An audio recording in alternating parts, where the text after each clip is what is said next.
Last video I did my entire Hermes handbag collection, and as I was making that video in which I discussed some of the things I liked, some things to consider, some things with the leathers on some of the handbags, I really wanted to expand a little bit more about each of the handbags, in particular looking at the non-quota bags today. When I started my Hermes journey almost a year ago now, I had no idea what other bags Hermes really offered outside of the Kelly and the Birkin that was most popular. So I wanted to make sure I discuss with you guys today some of the handbags that I've received from my sales associate that are some of the more popular non-quota bags. I'll do some try-ons of these handbags, pros, cons, what I like, what I don't like, and what I would recommend that you pick as your very first non-quota bag from Hermes.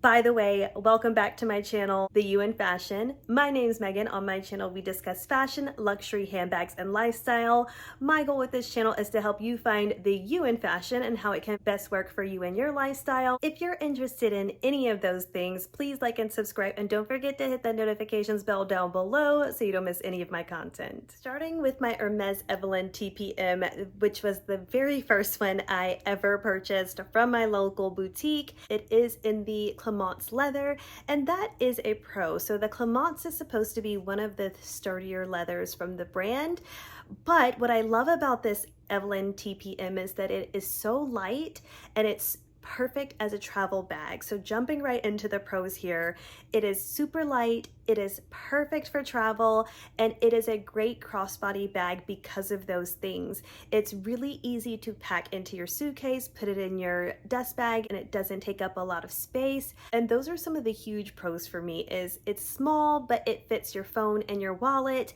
It is a great crossbody. Also, a huge pro to this bag is price. This is one of the more reasonable price points for the Hermes non-quota bags. So if you are looking to start your collection and you want to maybe not go the big money amount for one of these Hermes handbags, I feel like the Hermes Evelyne is a great choice. Those are some of my favorite pros and favorite things about this handbag. Now, going into some of the cons of this handbag is going to start with the strap. So the strap, first thing is it is non-adjustable, and I did do some try-ons as I mentioned earlier, and you guys can see that it is a bit long on me as a crossbody bag. I don't think it looks absolutely ridiculous, but it's maybe not the perfect crossbody size for me being under 5 feet tall. So that is a con for me. The second con is going to be also with the strap. It is a fabric strap, so it's not leather, and I would imagine if you have a lighter handbag with a lighter strap, that if you're wearing something dark, you could definitely see some color transfer happening onto your strap. So I would be cautious of that. I wonder if any of you guys have this one in a lighter color and a lighter strap, if you've seen any wear or tear or color transfer on your strap.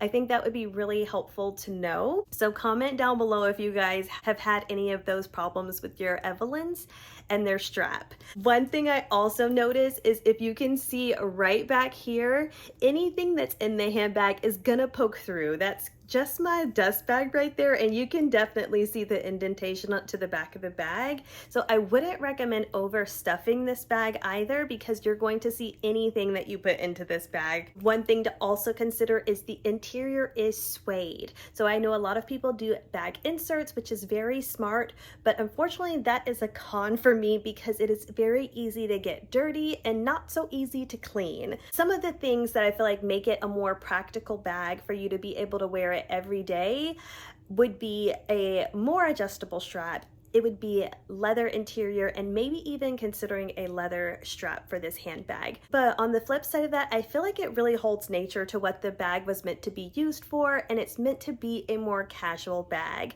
So I feel like because of those elements, it definitely allows the bag to be a little bit more casually worn. It may not be a great everyday bag, but if you are going on vacation somewhere looking for a perfect light crossbody bag that'll carry the few things that you may need for the day, I feel like the TPM is a great place to start. Second handbag that I purchased was my Picotin 18.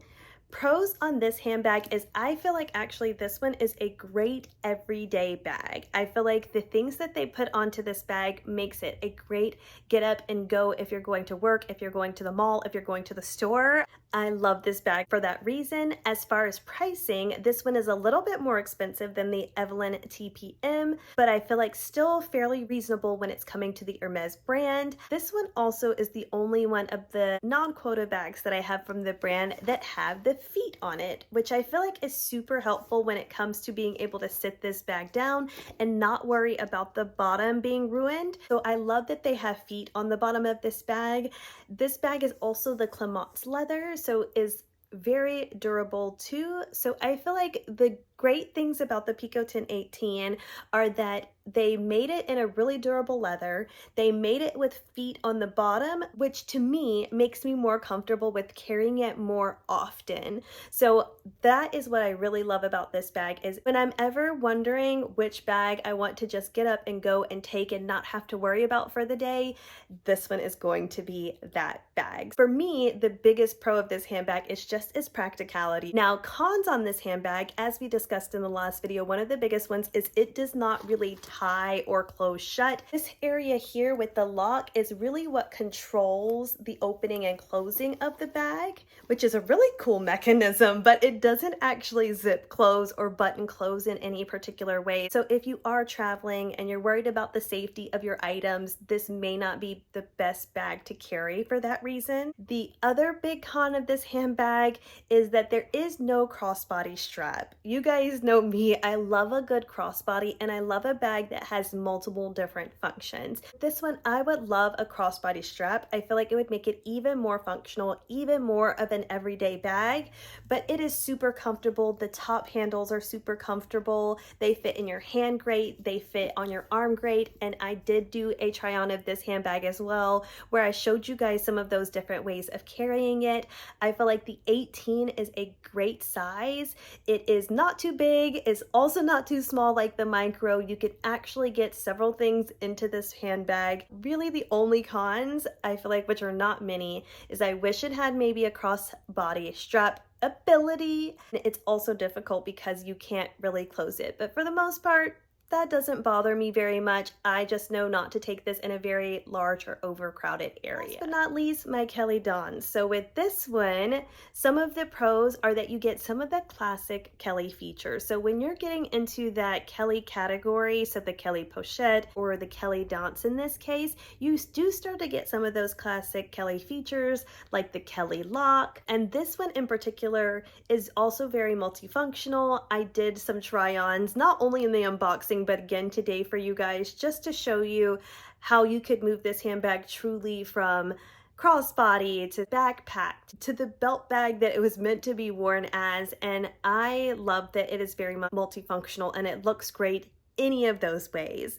Now, some of the cons for this one, don't get me wrong, I love this bag, but when it came down to it, this one I had some of the more cons for, and let's go ahead and jump into those. So some of my cons for this bag is going to be, it's not very structured. So one thing that I really like about my Picotin 18 is it is truly a bag and it is structured as such. The Evelyne TPM is a little less structured, and so is this Kelly Danse as well. So as you guys know, the main thing that's holding it is this bottom piece that you stick in there, and that's what gives it its structure.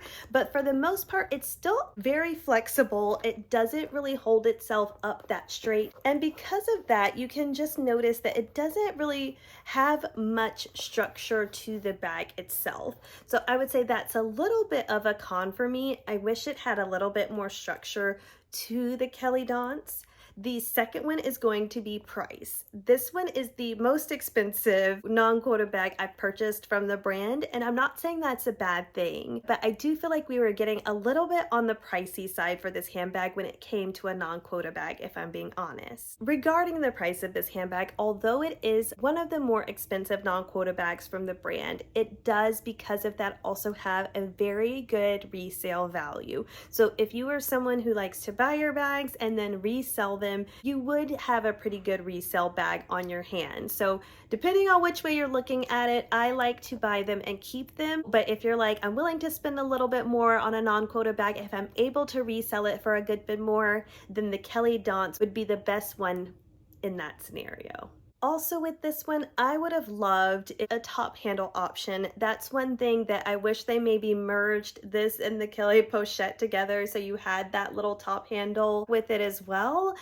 But I understand then that may have taken away the belt bag that it was meant to be a little bit too if you had a little top handle sticking up here. So those are my cons for this handbag. For most of these handbags outside of my Picotin 18, I wish that there were a little bit additional features to make them feel more like everyday handbags, I think is really what I'm missing when it comes to my Kelly Danse and to my Evelyne TPM. I feel like they are great for what they were made for, so I feel like the Evelyne TPM is a great light crossbody bag, and I feel like the Kelly Danse is a great belt bag. It looks super cool, it looks super chic, but when it comes down to which bag do I reach for the most, which bag do I grab for the most, and when we're considering the price point as well, it's going to be hands down my Picotin 18. So to answer the question we've all been waiting for, which handbag would I choose first as your non-quota handbag, it would definitely be the Picotin 18. Like I said, this is truly a bag in itself. You don't have to worry about, do I want to carry a belt bag today? Do I want to have to work and make it into a crossbody bag? Do I want to only have crossbody bag capability? This one, although you only have the top handle, it's fantastic. Even if you don't want to hold it in your hands and you need your hands free for a brief second, you can push it up further on your arm and carry it like that. It has the feet, so you don't have to worry about getting the bottom of the handbag dirty. So if you guys are looking for one and you're starting your Hermes journey, I would go with the Picotin 18 as one of the first non-quota bags to add to your list. Other than that, you guys, that's the end of the video. I hope you guys enjoyed.